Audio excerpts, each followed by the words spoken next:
ఒక రోజున నాకు ఒక దర్శనం కలిగింది. ప్రభువులోకి రాకమునుపు ఒక ఇనుప మొక్కను తీసి పెద్ద బహాటంగా ఉంది కొలిమి, ఆ కొలుములో పెట్టాడు అంట ఒక ఆయన. ఒక ఆయనేమో ఆ కొలుము మధ్యలో ఉండి తిప్పుతున్నాడు ఏమిటిలాగా. అది బగ మండుతుంది అంట. నేను అనుకున్నాను వెలుగు మంచిదే కదా అనుకున్నాను. అది నన్ను అందులో పెట్టాడన్న సంగతి నాకు తెలియదు. స్తోత్రం చెప్పండి.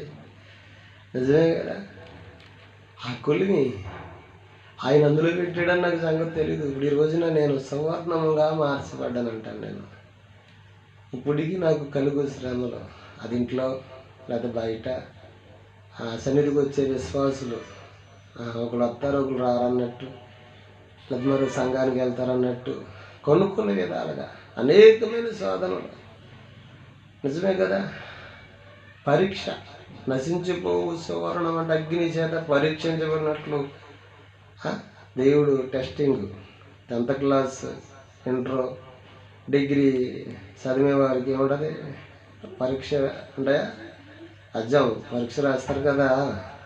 ఎవరైతే కష్టపడతారో, ఎవరైతే శ్రమ పడతారో, ఎవరైతే బాగా రాస్తారో, పాస్ అవుతారో వారికి ఒక గుర్తింపు అనేది ఉంటుంది. అంతే కదండి.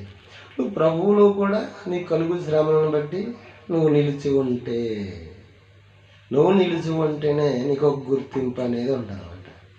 కానీ పిల్లి అనేక 4 ఇల్లులు మార్చినట్టుగా నువ్వు 4 సంఘాలు మార్చావనుకో ఇల్లు ఉండదండి. దేవునికి మహిమ కలుగును కాక. నిజమే కదా, ఒక పెళ్లి చేసుకున్న తర్వాత అమ్మాయినా అబ్బాయినా ఆమెతో కాపురం శుభ్రంగా చేస్తే సంసారం దాంపత్యం చక్కగా ఉంటుందండి. అమ్మాయినా అబ్బాయినా ఒకేలా.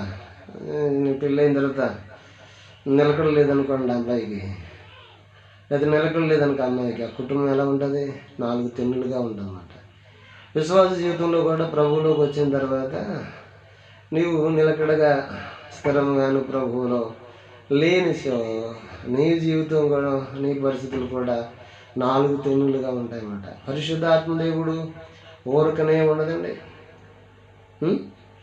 అందుకే బైబిల్లో సొలొమోను అంటున్నాడు, నువ్వు శ్రమ దినాన కృంగితే శాతకాను వాడుగా మనము ఉంటామంట. యోబును అదే అన్నారు.